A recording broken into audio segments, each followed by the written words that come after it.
જનમંચ કાર્યક્રમ અંતર્ગત લોકોની વચ્ચે જઈ જનજાગૃતિ. કોંગ્રેસના કાઉન્સિલરો સસ્પેન્ડ કરવામાં આવ્યા. સસ્પેન્ડ કર્યા બાદ લોકોની વચ્ચે જઈ અને લોકજાગૃતિના કાર્યક્રમ કરી રહ્યા છે કોંગ્રેસના કાર્યકર્તાઓ.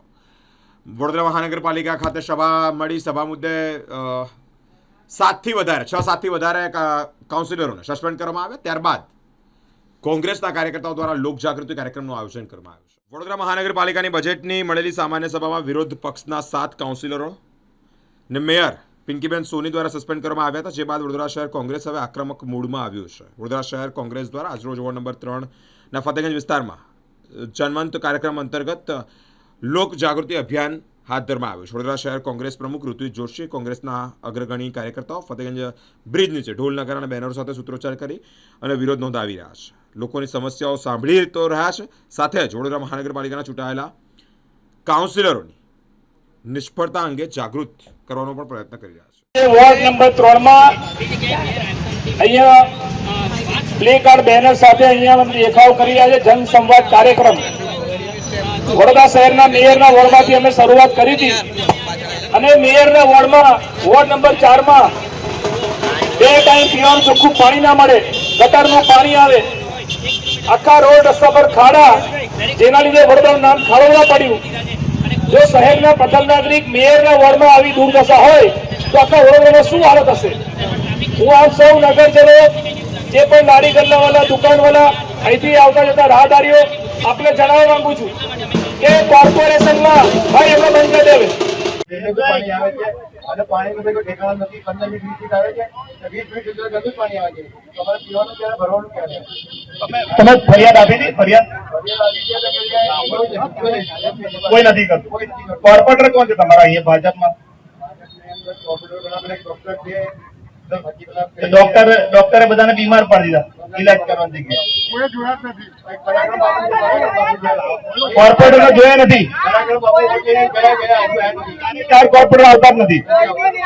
એટલે આપણે તમારે જાગૃત થવાની જરૂર છે કે હવે આવા લોકોને ઓળખો. કે આ લોકોએ તમારા નામે વોટ લીધા. જયારે ભાજપના નેતાઓને ચૂંટણી લડવી હતી ત્યારે હાથ જોડીને તમારા વોટ લીધા અને હવે તમે તમારા ફોન ના ઉપાડીને તમે બધા બીજાને બીજી શું પ્રોબ્લેમ થઈ? પાણી ગંદુ આવે છે. બીજું આવો બોલો, માઇકમાં બોલો.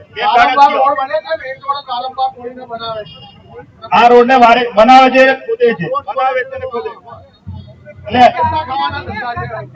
તમને તકલીફ ખબર જ છે.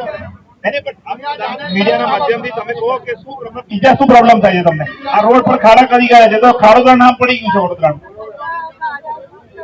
કોણ બોલશે બીજા? બેન તમારે મિત્રો ધ્યાન આપો. આ ફતેગંજના સ્થાનિક લોકો છે, કારણ કે ખબર નથી, કોર્પોરેટર ફરતા જ નથી વિસ્તારમાં. જો ભાજપને કોર્પોરેટર વિસ્તારમાં ફરતા હોય તો આ નાગરિકોને ખબર હોય, આ બહેનોને ખબર નથી કે કોર્પોરેટર કોણ છે. એટલે આવી રીતે માત્ર વડોદરામાં ભ્રષ્ટાચાર કરીને આ લોકોને હેરાનગતિ કરે છે. પ્રોગ્રામ ત્યાં ચાલુ છે આપણો, ત્યાં બધી પબ્લિક પણ આવી છે, જે સ્થાનિકો આવ્યા છે, જેને સમસ્યાઓ છે. આ જે કાર્યક્રમ છે એ જનસંવાદ કાર્યક્રમ છે. આપ જાણો છો કે 7,609 કરોડનું કોર્પોરેશનનું જે બજેટ જાહેર થયું, 30 વર્ષથી બીજેપીના નેતાઓ સત્તામાં છે, છેક તળિયેથી નળિયે સુધી કોર્પોરેટર, ધારાસભ્ય, સાંસદ, મેયર બધા જ એમના છે, તો પણ આ વડોદરાનો વિકાસ ના થયો. ભાજપે સૂત્ર આપેલું સૌનો સાથ, સૌનો વિકાસ, પણ કર્યું શું? સૌનો સાથ તો લીધો, પણ વિકાસ માત્ર ગણ્યા ગાંઠ્યા ભાજપના નેતાઓનો. સ્માર્ટ સિટીની બૂમો પાડી, સિટી તો સ્માર્ટ ના થઈ, પણ સ્માર્ટ કરપ્શન કરીને આ કેટલાક બીજેપીના નેતાઓ માલામાલ થઈ ગયા. જેમના સ્કૂટર, સાયકલના ઠેકાણા નતા, આજે લક્ઝરિયસ કાર, મોટા મોટા બંગલા, કરોડોના.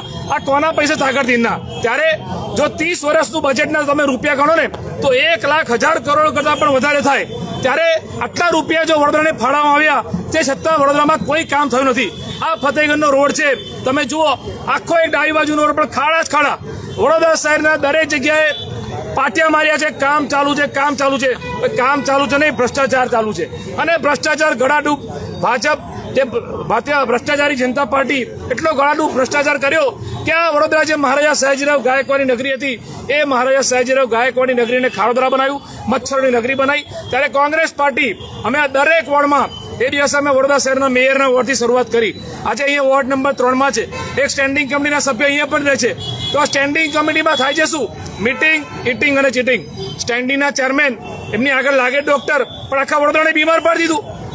મોઢામાં માહોને પડીકી ખાતા ખાતા પોતે તો જલસા કરે અને વડોદરાની પ્રજાને રસ્તે રજડતી કરી છે. ત્યારે આ ભ્રષ્ટાચારી જે સ્ટેન્ડિંગના સભ્યો અને આ ભ્રષ્ટાચારી શાસનની સામે કોંગ્રેસ પાર્ટી રોજ છે અલગ અલગ વોર્ડમાં જઈને, આવતીકાલે અમે વોર્ડ નંબર 10માં છે જ્યાં ગોત્રી તળાવ પાસે, ત્યાં પણ અમે આજે અહીંયા પદયાત્રાના માધ્યમથી ત્યાં સ્થાનિકો બધા ભેગા થયા છે, એમની સમસ્યા સાંભળીશું.